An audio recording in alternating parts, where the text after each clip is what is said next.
오늘은 종교개혁 502주년을 기념하는 날입니다. 지금부터 500년 전에 어째서 종교개혁이 일어났을까요? 우리 여기 신문을 한번 보겠습니다. 이 신문은 지난 3월 20일자 USA Today의 표지 화면입니다. Catholic Church Scandal. 395 Illinois priest deacon accused of the sexual misconduct. 그 제목 타이틀입니다. 395명의 일리노이의 사제들과 디컨들이 성추행 혹은 성폭력으로 고발을 당했다. 그래서 과거의 피해자들이 저렇게 성당 앞에서 피켓을 들고 시위를 벌이고 있습니다. 우리 개신교에서는 디컨 하면은 집사라는 직책이지만은 천주교에서는 디컨은 신부들과 똑같이 신학대학을 졸업하고 결혼을 했기 때문에 사제 서품을 못 받은 사람들, 그래서 교회에서는 성직자로 활동하는 사람들을 디컨이라고 그렇게 말합니다. 그러니까 결국은 400여 명에 가까운 천주교 성직자들이 성추행으로 고발을 당해 있다는 얘기입니다. 일리노이 안에서만 저 정도 숫자고 미국 전체 50개 주의 숫자를 합하면 상당히 많을 것입니다. 전 세계의 사제들의 성추행을 아마 통계를 낸다면 상당히 많을 것입니다. 이 기사를 보면서 우리가 생각할 수 있는 것은 천주교 사제들이 안 좋은 사람들이구나 그런 생각을 하기보다는 사람은 결코 성자가 될 수가 없는 거구나. 사람은 천사가 될 수가 없고 완전해질 수가 없는 거구나. 그것을 우리가 볼 수 있다는 얘기입니다. 마르틴 루터가 500년 전에 종교 개혁을 일으킬 때에 그가 한 말이 바로 그 말입니다. 우리는 수도 생활을 통해서 우리의 노력을 통해서 우리가 구원받고 천국 가는 것이 아니고 우리는 오직 예수 그리스도의 속죄의 은총을 믿음으로써 우리는 구원받는다라고 주장한 것이 종교 개혁의 중심에 있는 사상입니다. 마르틴 루터는 독일의 광부의 아들로 태어났습니다. 대학을 졸업한 후에 아버지가 그를 법률가로 만들기 위해서 엘프루트 대학의 법대에 진학을 시켰습니다. 루터가 법대 2학년 때에 친구랑 같이 들판을 걸어가는데 어느 여름날 갑자기 소나기가 오니까 그 비를 피하기 위해서 옆에 있는 고목나무 밑에 들어갔습니다. 그런데 그 고목나무에 그만 벼락이 떨어졌습니다. 고목나무에 기대 서 있던 친구는 그 자리에서 벼락에 맞아서 죽었습니다. 루트는 눈앞에서 친구가 죽는 모습을 보고 너무 놀라서 땅바닥에 엎드러져서 성 안나여, 저를 살려주시면 제가 사제가 되겠습니다. 그렇게 서원 기도를 했습니다. 옛날이나 지금이나 캐톨릭 성도들은 그렇게 기도를 합니다. 그 후에 루트는 어거스틴 수도원에 들어가서 수도사가 되었습니다. 수도원에 들어간 루트는 그 어느 누구도 따라갈 수 없을 만큼 열심히 수도 생활을 했습니다. 그가 말하기를 하루에 그는 45분짜리 기도를 7번을 드렸다고 그랬습니다. 제가 계산을 해보니까 5시간 25분을 매일 기도를 했습니다.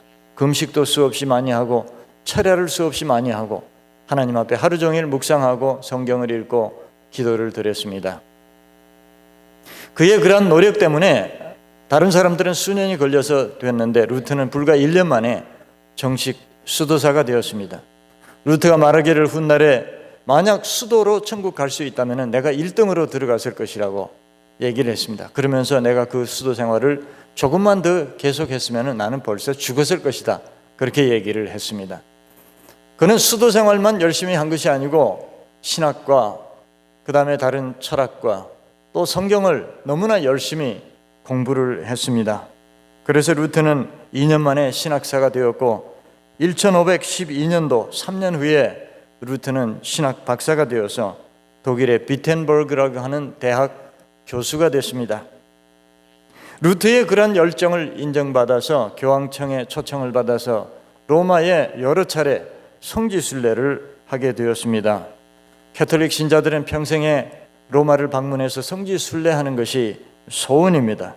루트는 그곳에 가자마자 40명의 교황의 유골을 보았고 7만 6천 명의 순교자들의 뼈를 만져보았습니다.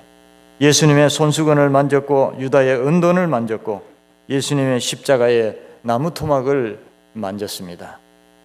진짜인지 가짜인지는 아무도 모릅니다. 그리고는 루트는 곧바로 라테란 성당으로 달려가서 스칼라 상타라고 하는 사진을 보여주시면은 바로 이 대리석으로 된 28계단을 맨 무릎으로 기어 올라갑니다. 사실인지는 몰라도 저 돌계단은 예수님이 빌라도 법정에 재판을 받으러 올라가실 때에 예수님께서 맨발로 밟고 올라가셨던 계단을 그대로 뜯어서 저 성당에 갖다가 붙였다고 합니다. 많은 순례자들은 저 성당에 가자마자 저 돌계단을 무릎으로 기어 올라가면서 하나님의 신비한 은혜를 간구하고 그렇게 했습니다. 루터도 역시 무릎으로 저 돌계단을 기어 올라가면서 연옥에 계실 것으로 생각하는 할아버지가 천국에 가시도록 기도하면서 올라갔는데 맨 꼭대기에 올라가서는 엄청난 체험을 할 줄 알았는데 꼭대기에 올라가 보니까 아무런 느낌을 받지 못했습니다. 그래서 루트는 시험이 들었습니다. 할아버지가 지옥에 갔는지 천국에 갔는지 누가 알겠느냐. 그러면서 루트는 집으로 돌아와서 그때부터 집중적으로 열심히 성경을 공부하면서 읽기 시작했습니다. 그러다가 루트는 로마서 1장 17절 말씀을 보게 됐습니다. 같이 보십니다.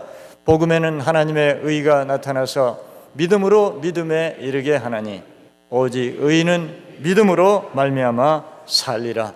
그래서 루트는 수행으로 고행으로 혹은 수도로 우리가 천국 갈 수 있는 것이 아니고 구원받는 것이 아니고 우리의 구원은 오직 예수 그리스도를 믿음으로만 구원받는다라고 주장을 하면서 자신이 교수로 있던 비텐버그 대학 정문에다가 95개의 조항에 로마 교황청과 로만 캐톨릭에 대한 반박문을 써서 붙임으로써 종교개혁의 포문을 열게 됐습니다. 그날이 바로 1917년 10월 30일이었습니다.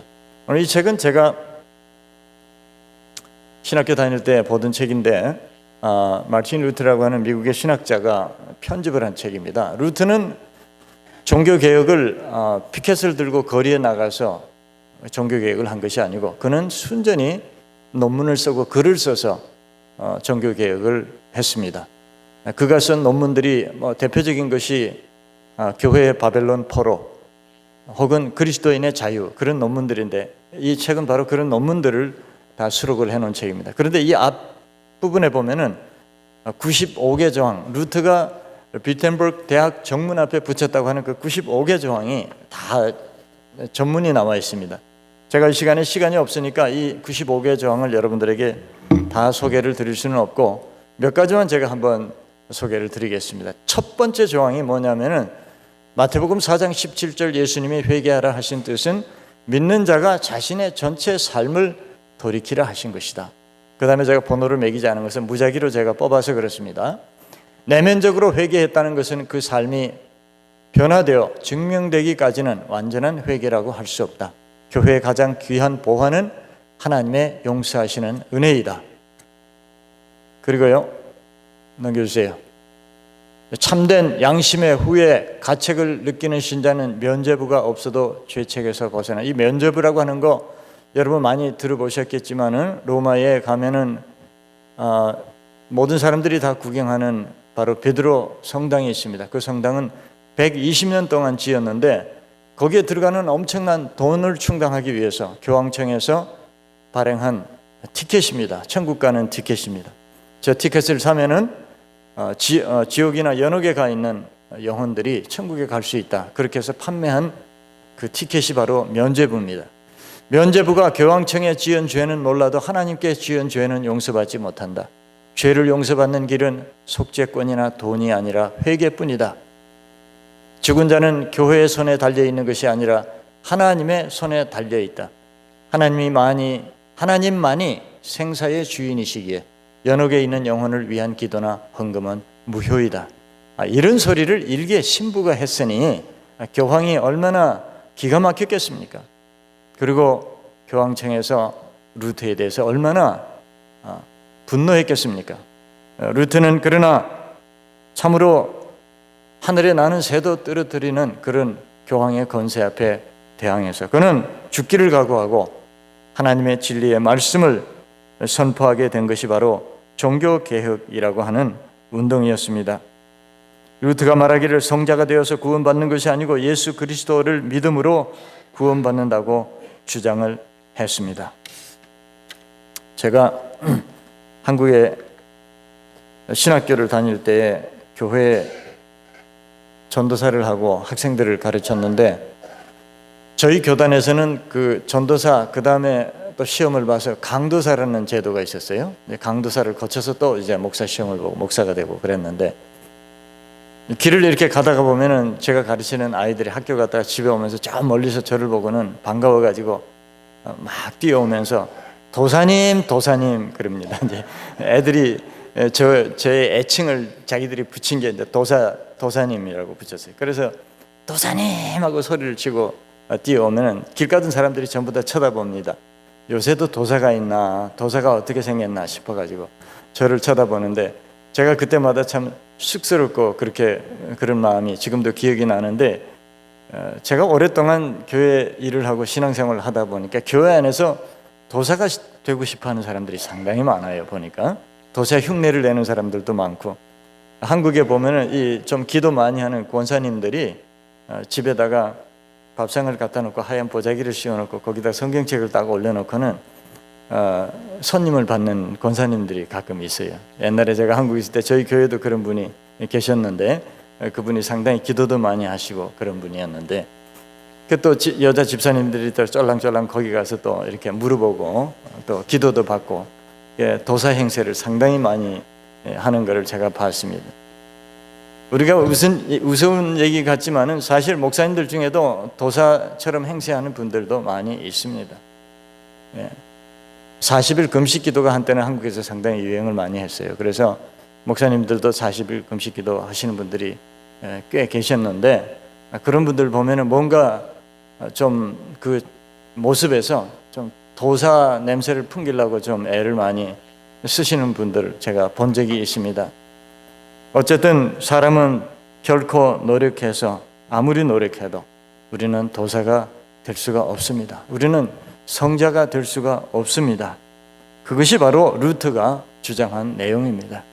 여러분, 혹이나 누가 신령한 사람이 있다고 하더라도 결코 여러분 믿지 마시고 거기에 속지 마시기 바랍니다. 루트가 아까도 잠깐 소개드렸지만은 하루에 5시간 25분을 기도했는데 루트만큼 기도한 사람이 도대체 얼마나 있겠습니까? 뿐만 아니라 루트는 그렇게 열심히 신학과 성경을 깊이 연구해서 그가 30이 되기 전에 30이 될 때 벌써 그는 신학 박사가 되었습니다. 루트만큼 공부를 많이 하고 성경을 많이 연구한 사람이 또 어디 있었겠습니까? 그러나 그가 말한 결론은 뭡니까?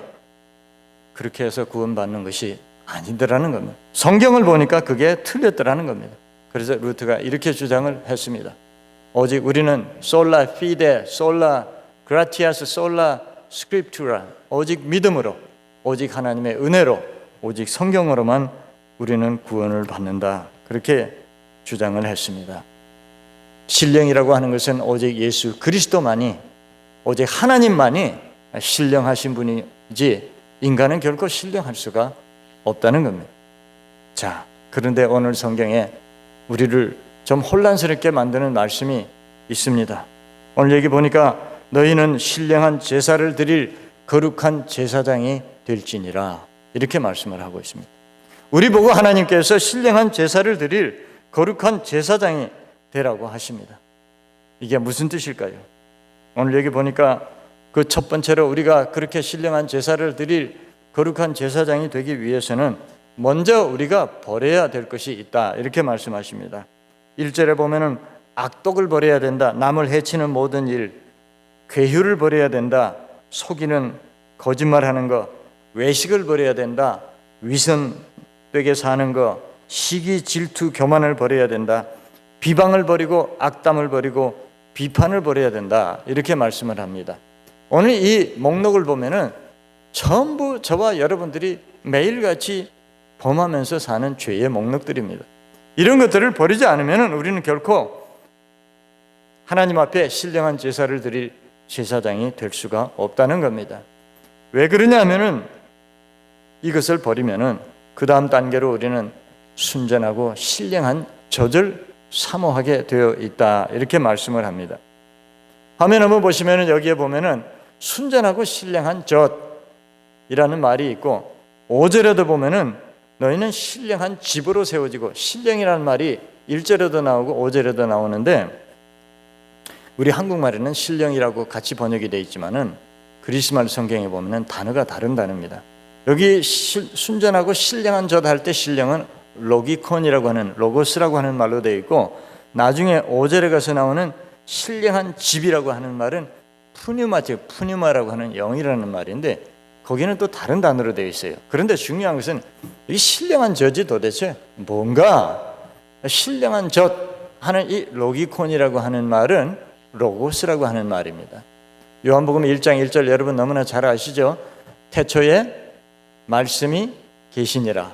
그 말씀이 하나님과 함께 계셨으니 그 말씀은 곧 하나님이시니라. 근데 거기에 말씀을 쏙 빼고 예수를 집어넣어 보세요. 태초에 예수가 계시니라.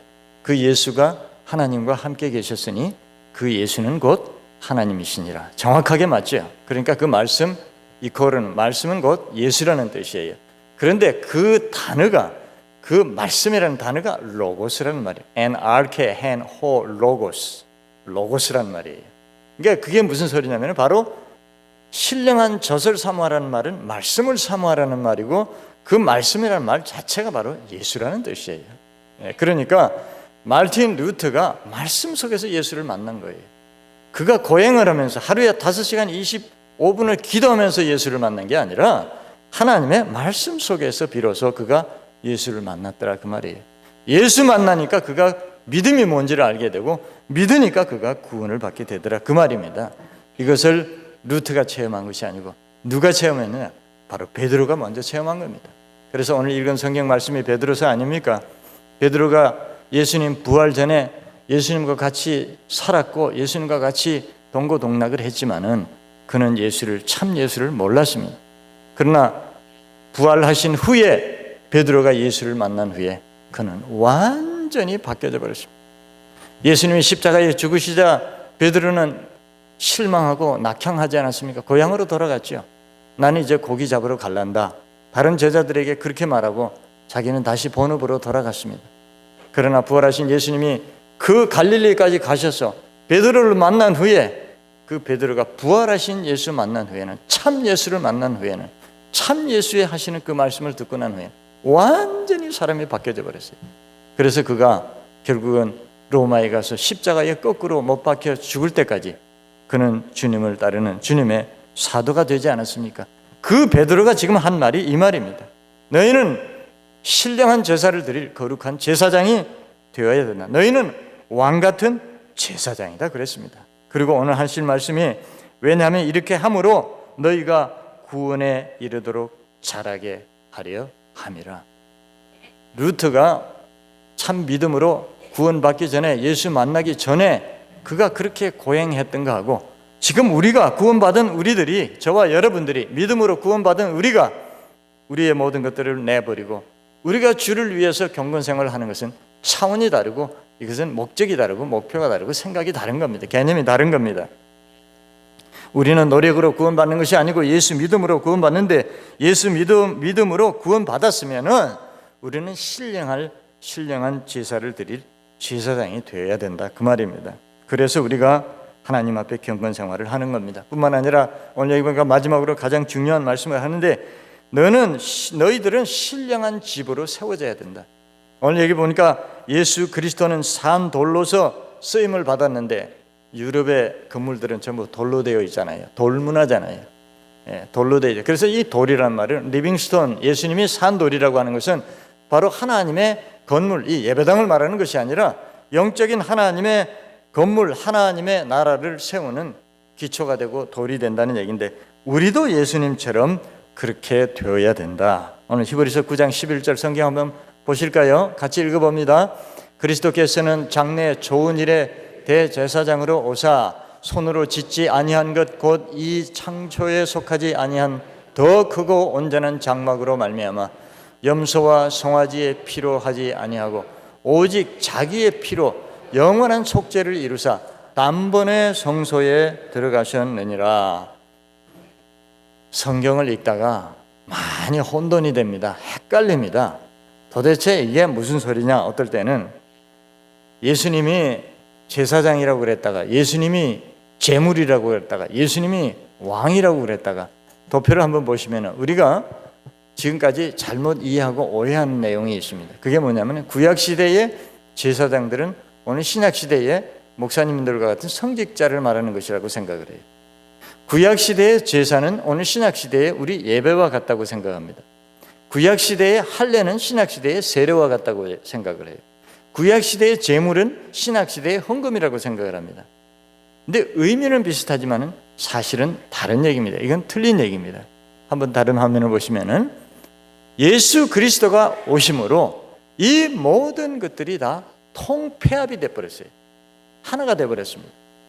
예수님 자신이 십자가에서 제물이 되신 거예요. 예수님 자신이 제물이에요. 어린 양이잖아요. 유월절 어린 양이잖아요. 그리고 예수님 자신이 오늘 성경의 히브리서에 보면은 제사장이 된 거예요.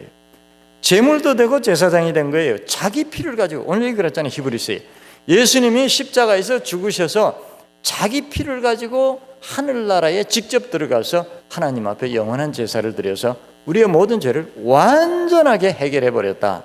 그것이 예수 그리스도의 속죄의 원리입니다. 그러니까 제사장이 따로 있고 제물이 따로 있는 것이 아니라 예수님 자신이 제물이 되시고 예수님 자신이 제사장이 되시고 그 제사장 된 예수 그리스도를 하나님께서 왕으로 세우신 겁니다. 그래서 왕 중 왕으로 이 땅에 재림을 하셔서 온 인류를 심판하시는 심판주가 되시고 왕이 되신 분이 바로 예수님이셔요. 예수님이 전부 다 되는 거예요. 그런데 오늘 뭐라고 그러냐면 너희도 그렇게 되라 그겁니다. 그래서 우리 보고 너희는 왕 같은 제사장이라고 하신 겁니다.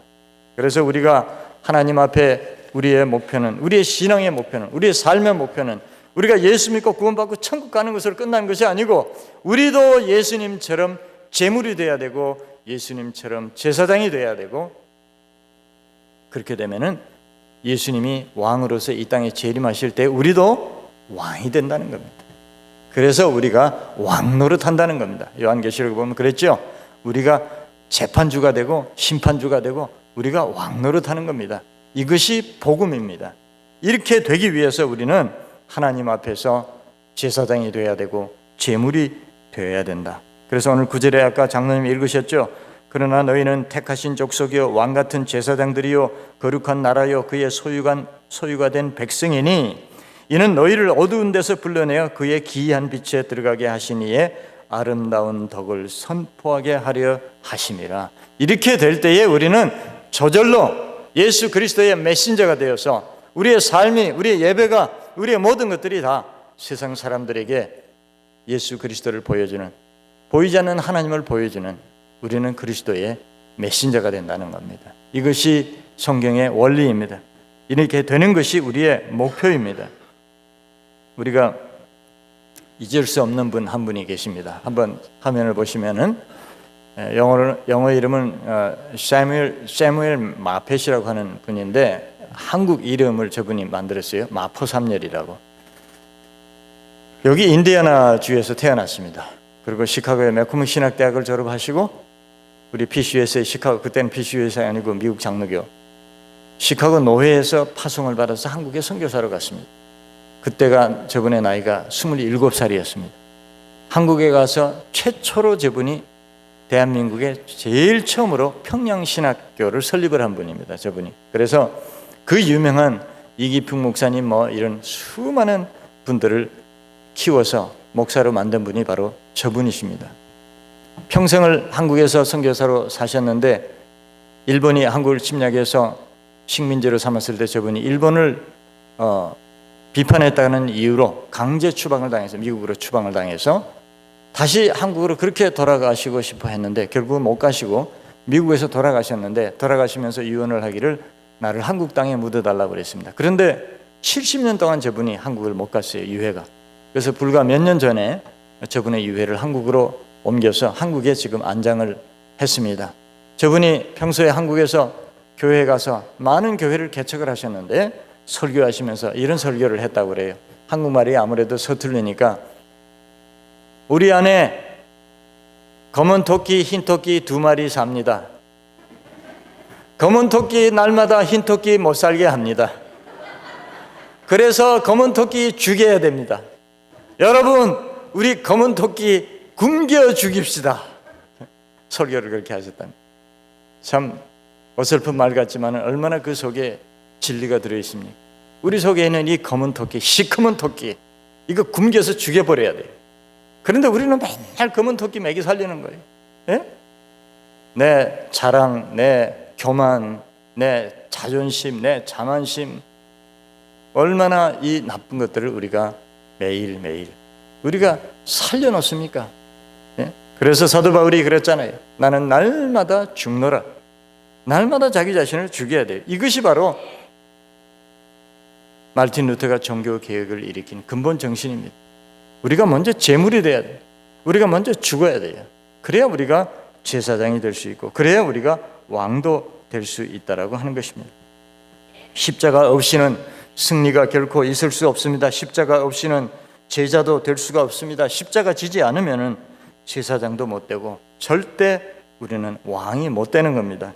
우리는 오직 예수 그리스도 십자가 지고 예수 그리스도의 십자가를 향해서 쫓아가야만이 우리는 주님 앞에 구원받을 수 있고 우리는 주님의 제자가 될 수 있는 줄로 믿습니다. 기도하시겠습니다. 아버지, 감사합니다.